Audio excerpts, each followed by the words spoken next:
33rd R question ಇಲ್ಲಿ ಏನ್ ಕೊಟ್ಟಿದ್ದಾರೆ ನೋಡ್ರಿ, calculate the median for the following group data. Okay, ಈಗ ಮೀಡಿಯನ್ ಹಿಡಿಬೇಕು. ಓಕೆ, ಟೇಬಲ್ ಅವರೇ ಕೊಟ್ಟಿದ್ದಾರೆ. ಓಕೆ, ಸೊ ಈಗ ಅವ್ರ ಟೇಬಲ್ ಏನ್ ಕೊಟ್ಟಿದ್ದಾರೆ ನೋಡ್ರಿ, ಕ್ಲಾಸ್ ಇಂಟರ್ವಲ್ ಬಂದ್ಬಿಟ್ಟು 0 to 20, 20 to 40, 40 to 60, 60 to 80, 80 to 100 ಅಂತ ಕೊಟ್ಟಿದ್ದಾರೆ. ಓಕೆ, ಈಗ ನೆಕ್ಸ್ಟ್ ಫ್ರೀಕ್ವೆನ್ಸಿ ಏನ್ ಕೊಟ್ಟಿದ್ದಾರೆ ನೋಡೋಣ. ಫ್ರೀಕ್ವೆನ್ಸಿ ಏನ್ ಕೊಟ್ಟಿದ್ದಾರೆ, 6, 9, 10, 6, 7 ಅಂತ ಕೊಟ್ಟಿದ್ದಾರೆ. ಓಕೆ, ಈಗ ಮೀಡಿಯನ್ ಕಂಡುಹಿಡಬೇಕಂದ್ರೆ ಫಸ್ಟ್ ಏನ್ ಕಂಡುಹಿಡಬೇಕು, ಕ್ಯುಮುಲೇಟಿವ್ ಫ್ರೀಕ್ವೆನ್ಸಿ ಕಂಡುಹಿಡಬೇಕು. ಓಕೆ, ಫಸ್ಟ್ ನಾವು ಕ್ಯುಮುಲೇಟಿವ್ ಫ್ರೀಕ್ವೆನ್ಸಿ ಕಂಡುಹಿಡಿಯೋಣ. ಓಕೆ,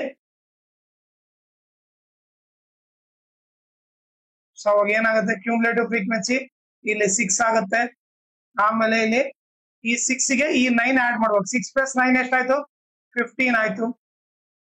ಆಮೇಲೆ ಈ 15 ಗೆ ನಾನು ಎಷ್ಟು ಆಡ್ ಮಾಡ್ಬೇಕು, 10. 15 + 10 25 ಆಯ್ತು. ಓಕೆ, ಆಮೇಲೆ ಈ 25 ಗೆ ನಾನು ಏನ್ ಆಡ್ ಮಾಡ್ಬೇಕು, 6 ಆಡ್ ಮಾಡ್ಬೇಕು. 25 + 6 31 ಆಯ್ತು.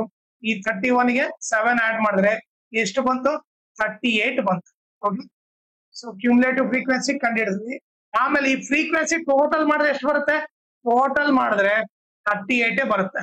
ಓಕೆ, ಇಲ್ಲಿ ಏನ್ ನಂಬರ್ ಬಂದಿದೆ ಅಲ್ಲ ಕ್ಯುಮುಲೇಟಿವ್ ಫ್ರೀಕ್ವೆನ್ಸಿ, ಲಾಸ್ಟ್ ನಂಬರ್ ಏನ್ ಬಂದಿದೆ ಅಲ್ಲ ಟೋಟಲ್ ಫ್ರೀಕ್ವೆನ್ಸಿ ಕೂಡ ಅಷ್ಟೇ ಬರುತ್ತೆ. ಸೊ ಎನ್ ವ್ಯಾಲ್ಯೂ ಎಷ್ಟು, 38. ಓಕೆ, ಈಗ ಫಸ್ಟ್ ನಾವು ಮೀಡಿಯನ್ ಕ್ಲಾಸ್ ಕಂಡಿಡ್ಬೇಕು. ಓಕೆ, ಮೀಡಿಯನ್ ಕ್ಲಾಸ್ ಕಂಡಿಡ್ಬೇಕು. ಓಕೆ, ಮೀಡಿಯನ್ ಕ್ಲಾಸ್ ಕಂಡಿಡ್ಬೇಕಂದ್ರೆ ಫಸ್ಟ್ n/2 ಕಂಡಿಡಿರಿ. n/2 ಏನು, 38 ಡಿವೈಡೆಡ್ ಬೈ 2. ಸೊ ಕ್ಯಾನ್ಸಲ್ ಮಾಡಿದ್ರೆ 2 1 ಜಾ 2 19 ಜಾ. ಓಕೆ, ಸೊ n/2 ಏನ್ ಬಂತು, 19 ಬಂತು. ಈಗ ಕ್ಯುಮುಲೇಟಿವ್ ಫ್ರೀಕ್ವೆನ್ಸಿಯಲ್ಲಿ 19 ಕಿಂತ ಇಮಿಡಿಯೇಟ್ ಆಗಿ ಜಾಸ್ತಿ ಇರೋದು ಯಾವುದು, 19 ಕಿಂತ ಇಮಿಡಿಯೇಟ್ ಆಗಿ ಜಾಸ್ತಿ ಇರೋದು 25. Okay, so greater than n/2 ಇರೋದು 25. ಓಕೆ, ಈಗ ಈ 25 ಇದೆಯಲ್ಲ, ಈ 25 ಕರೆಸ್ಪಾಂಡಿಂಗ್ ಕ್ಲಾಸ್ ಇಂಟರ್ವಲ್ ನ ನಾವು ಮೀಡಿಯನ್ ಕ್ಲಾಸ್ ಅಂತ ಕರಿತೀವಿ. ಓಕೆ, ಇವಾಗ ಏನು ಈ 40 to 60 ಇದೆಯಲ್ಲ, ಇದು ಬಂದು ಮೀಡಿಯನ್ ಕ್ಲಾಸ್. ಸೊ ಇಲ್ಲಿ ಏನ್ ಬರ್ತೀನಿ, ಮೀಡಿಯನ್ ಕ್ಲಾಸ್ ಬಂದು 40 to 60. ಓಕೆ, ಇದು ಪಕ್ಕಕ್ಕಿರೋದನ್ನ ನಾವು ಎಫ್ ಅಂತ ಕರಿತೀವಿ. ಓಕೆ, ಈ ಎಫ್ ಮೇಲೆ ಇರೋದನ್ನ CF ಅಂತ ಕರಿತೀವಿ. ಓಕೆ, ನೀವೇ ನೋಡ್ರಿ, ಇದು ಮೀಡಿಯನ್ ಕ್ಲಾಸು, ಮೀಡಿಯನ್ ಕ್ಲಾಸ್ ಪಕ್ಕಕ್ಕಿರೋದು ಎಫ್ ಮೇಲೆ ಇರೋದು CF ಅಂತ ತಗೊಂತೀವಿ. ಓಕೆ, ಸೊ ಇವಾಗ ನಮ್ಗೆ ಎಲ್ಲಾ ವ್ಯಾಲ್ಯೂ ಗೊತ್ತಾಯ್ತು. ಓಕೆ, ಇದು ಏನೇನ್ ಬೇಕೋ ಅದನ್ನ ಬರ್ದ್ಬಿಡೋಣ ಇವಾಗ. ಓಕೆ, ಸೊ ಈಗ ನಮಗೆ ಇಲ್ಲಿ ಬರ್ದ್ಬಿಡ್ತೀನಿ. n/2 ವ್ಯಾಲ್ಯೂ ಏನು, 19 ಅಂತ ಗೊತ್ತಾಯ್ತು. ಈಗ ಎಲ್ ವ್ಯಾಲ್ಯೂ ಏನು, ಎಲ್ ವ್ಯಾಲ್ಯೂ ಅಂದ್ರೆ lower limit of median class. Median class lower limit ಬಂದು 40.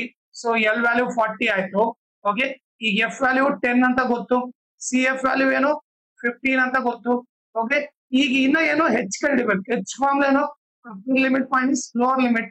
ಓಕೆ, ಇಲ್ಲಿ ನೀವು ನೋಡಿದ್ರೆ ಅಪ್ಪರ್ ಲಿಮಿಟ್ ಬಂದ್ಬಿಟ್ಟು ಎಷ್ಟಿದೆ, 60 ಇದೆ, ಮೈನಸ್ ಲೋವರ್ ಲಿಮಿಟ್ ಬಂದ್ಬಿಟ್ಟು ಏನಿದೆ, 40 ಇದೆ. ಸೊ 60 - 40 ಹೆಚ್ ವ್ಯಾಲ್ಯೂ ಏನಾಯ್ತು, 20 ಆಯ್ತು. ಓಕೆ, ಈಗ ನಮಗೆ ಎಲ್ಲಾ ವ್ಯಾಲ್ಯೂ ಗೊತ್ತಾಯ್ತು. ಈಗ ಫಾರ್ಮುಲಾ ಹಾಕ್ಬಿಟ್ಟು ಸಬ್ಸ್ಟಿಟ್ಯೂಟ್ ಮಾಡೋಣ. ಓಕೆ, ಸೊ ಇಲ್ಲಿ ಫಾರ್ಮುಲಾ ಬರೀತೀನಿ. Median is equal to L plus, okay, L plus n/2 minus CF whole divided by F into H. Okay, ಈ ವ್ಯಾಲ್ಯೂ ಸಬ್ಸ್ಟಿಟ್ಯೂಟ್ ಮಾಡೋಣ. L value 40 plus n/2 value ಏನು, n/2 value 19. Okay, n/2 value 19 minus CF value ಏನಿದೆ, 15 ಇದೆ, whole divided by F value ಏನಿದೆ, 10 ಇದೆ, into H value ಏನಿದೆ, 20 ಇದೆ. Okay, so ಇಲ್ಲಿ ಕೊಟ್ಟಿದ್ದಾರೆ ನೋಡಿ, ಹೆಚ್ ವ್ಯಾಲ್ಯೂ ಬಂದು 20. ಸೊ ಇವಾಗ ನೋಡ್ರಿ, ಇಲ್ಲೇ ಕ್ಯಾನ್ಸಲ್ ಆಗ್ಬಿಡುತ್ತೆ. 10 1 ಜಾ 10 2 ಜಾ. ಓಕೆ, ಈಗ ಉಳಿದಿದ್ ನೋಡ್ರಿ 40 ಪ್ಲಸ್ 19 ಅಲ್ಲಿ. ಓಕೆ, 19 ಅಲ್ಲಿ 15 ಹೋದ್ರೆ ಎಷ್ಟು, 4 ಉಳಿಯುತ್ತೆ. ಓಕೆ, 4 × 2 ಆಯ್ತು. ಸೊ ಇವಾಗ ಏನಾಯ್ತು, 40 ಪ್ಲಸ್ 4 2 ಜಾ 8, 40 ಪ್ಲಸ್ 8 48 ಆಗುತ್ತೆ. ಇದು ಬಂದ್ಬಿಟ್ಟು median. So median is equal to 48. Okay, ಆಮೇಲೆ ಇನ್ನೊಂದು ಇಂಪಾರ್ಟೆಂಟ್ ಥಿಂಗ್ ಏನಂದ್ರೆ, ಓಕೆ, ನೀವು ನನ್ನ ಚಾನಲ್ ಮ್ಯಾಕ್ಸಿಮಮ್ ಶೇರ್ ಮಾಡ್ರಿ. ಯಾಕಂದ್ರೆ ಎಕ್ಸಾಮ್ ಟೈಮ್ ಅಲ್ಲಿ ಎಲ್ಲರಿಗೂ ಹೆಲ್ಪ್ ಆಗುತ್ತೆ.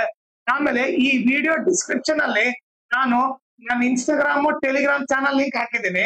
ಓಕೆ, ಆಮೇಲೆ first model question paper set 4 ಎಲ್ಲಾ ಪ್ರಾಬ್ಲಮ್ ಸಾಲ್ವ್ ಮಾಡ್ಬಿಟ್ಟು ಅದ್ರ ಪ್ಲೇ ಲಿಸ್ಟ್ ಲಿಂಕ್ ನ ಈ ವಿಡಿಯೋ ಡಿಸ್ಕ್ರಿಪ್ಷನ್ ಅಲ್ಲಿ ಹಾಕಿದ್ದೀನಿ. ಓಕೆ, ಅದನ್ನ ನೀವು ರೆಫರ್ ಮಾಡಿ. ಆಮೇಲೆ ಇನ್ಸ್ಟಾಗ್ರಾಮ್ ಮತ್ತೆ ಟೆಲಿಗ್ರಾಮ್ ಚಾನಲ್ ಫಾಲೋ ಮಾಡೋದ್ರಿಂದ ಅಡ್ವಾಂಟೇಜ್ ಏನಂದ್ರೆ ನಿಮ್ಗೆ ಏನಾದ್ರೂ ಡೌಟ್ ಇದ್ರೆ ನೀವು ಪರ್ಸನಲ್ ಆಗಿ ಮೆಸೇಜ್ ಮಾಡ್ಬಿಟ್ಟು ನಿಮ್ ಡೌಟ್ ನ ಕ್ಲಾರಿಫೈ ಮಾಡ್ಕೋಬಹುದು. ಆಮೇಲೆ ಏನಾದ್ರೂ ಅಪ್ಡೇಟ್ ಇದ್ರೆ ಲೈಕ್ ಕ್ವಶನ್ ಪೇಪರ್ ಸಾಲ್ವ್ ಮಾಡಿರೋದು ಇಲ್ಲ ನೋಟ್ಸ್ ಕೊಟ್ರೆ ಅಪ್ಡೇಟ್ ಇದ್ರೆ ಇಮಿಡಿಯೇಟ್ ಗೊತ್ತಾಗುತ್ತೆ. ಸೊ ಅದಕ್ಕೋಸ್ಕರ ಇನ್ಸ್ಟಾಗ್ರಾಮ್ ಮತ್ತೆ ಟೆಲಿಗ್ರಾಮ್ ಚಾನಲ್ ಫಾಲೋ ಮಾಡಿ.